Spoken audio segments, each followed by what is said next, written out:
अस्सलाम वालेकुम dear students, मैं उम्मीद करता हूँ कि आप सब ठीक ठाक होंगे और अपने मैट्रिक की केमिस्ट्री की तैयारी कर रहे होंगे।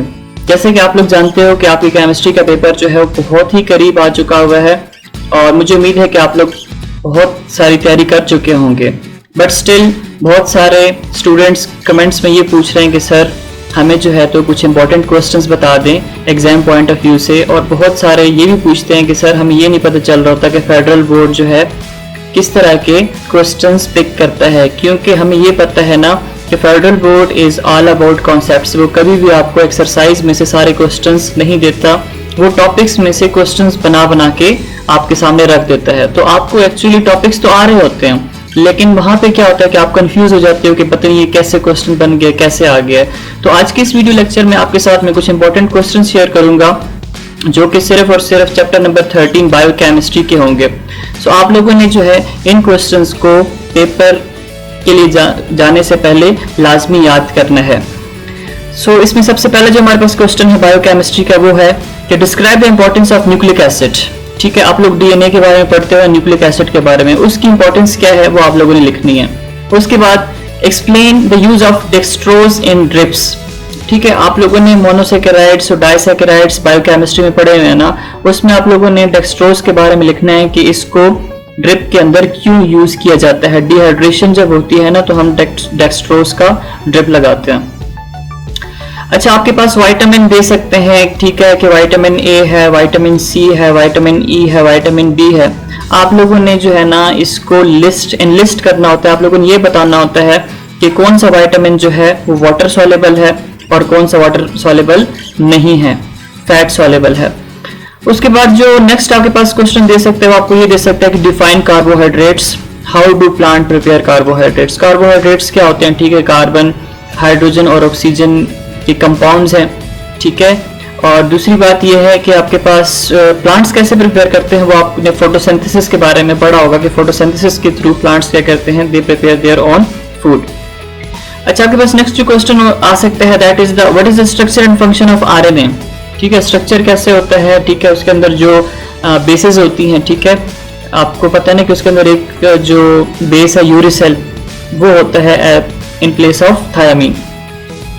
तो उसका फंक्शन, जो बेसिक फंक्शन क्या है, प्रोटीन सिंथेसिस वगैरह, ये आप लोगों ने लिख लेना है। नेक्स्ट आपके पास क्वेश्चन आ सकता है कि What are the sources of vitamin A, B, C, D, E and K? इसका मतलब है कि आपने जो vitamins का टॉपिक है ना, इसको लाजमी याद करना है। दूसरा, Who discovered the structure of DNA? Structure जो था DNA का वो किसने दिया था? वॉटसन एंड क्रिक थे। और कैसे इसको सिंथेसाइज किया था, ये आप लोगों ने एक दो लाइन जो है लिख लेनी है। नेक्स्ट जो आपके पास इंपॉर्टेंट क्वेश्चन इससे बन सकता है वो ये बन सकता है कि how can you differentiate between DNA and RNA. ठीक है, डीएनए और आरएनए को आप कैसे डिफरेंशिएट कर सकते हैं। दूसरा आपको ये दे सकता है कि राइट डाउन एनी 5 या 3 यूजेस ऑफ कार्बोहाइड्रेट्स। तो आप लोगों ने कार्बोहाइड्रेट्स की यूजेस लिखनी है। दूसरा आपको ये पूछ सकता है सॉरी, कि आप लोगों ने डिस्टिंग्विश करना है मोनो, डाई और ट्राइसैकेराइड्स की, और उसके साथ एक एक आप लोगों ने एग्जाम्पल देनी। जैसे मोनोसैकेराइड्स हैं, ठीक है, उनकी हाइड्रोलाइसिस जो है वो पॉसिबल नहीं है, उसकी एग्जांपल आप ग्लूकोज वगैरह दे सकते हो। इसी तरह डाइसैकेराइड्स हैं, फिर आपके पास ट्राइसैकेराइड्स हैं, उनके बारे में आप लोगों ने लिखना है और कोई भी एक एग्जांपल जो है आप लोग दे दें। उसके बाद आपके पास जो नेक्स्ट बनता है what is the function of DNA.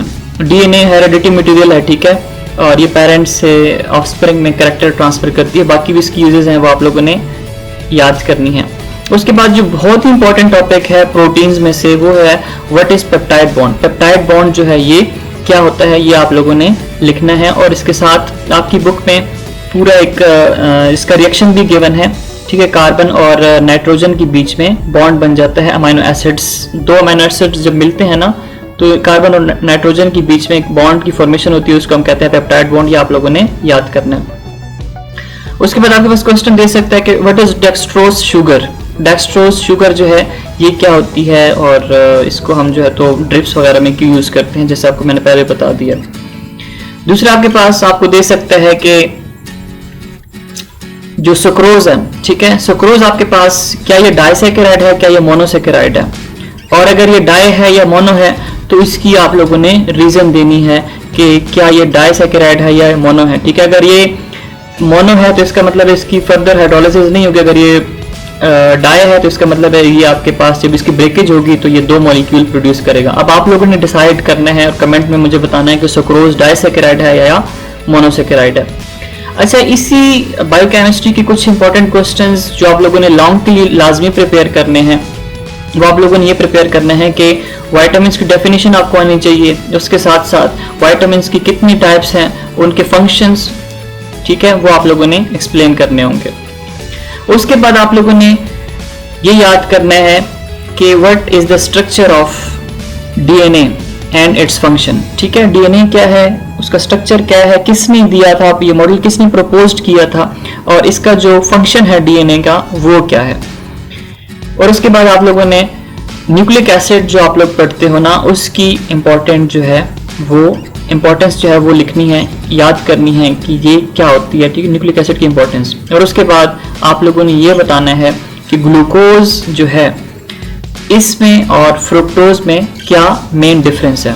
सो इसमें एक जो है वो होता है आपके पास एल्डिहाइडिक इन नेचर, दूसरा आपके पास होता है कीटोनिक इन नेचर। ये भी आप लोग, अगर आपकी तैयारी अच्छी है तो आप कमेंट सेक्शन में मुझे बताएं कि ग्लूकोज जो है ये आपके पास कीटोनिक है या एल्डिहाइडिक इन नेचर होता है। So this was all about chapter number 13 biochemistry of your National Book Foundation book.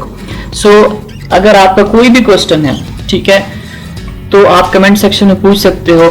मेरे लिए इस वक्त आपकी स्टडीज जो है बहुत ही इंपॉर्टेंट है, ठीक है। मैं फर्स्ट प्रायोरिटी में क्लास 10 वालों को रिप्लाई दूंगा। आपके जो भी डाउट्स होंगे मैं as a teacher, as a helper अपनी कोशिश करूंगा कि आप लोगों को जल्द से जल्द रिप्लाई कर सकूं। Thanks for watching.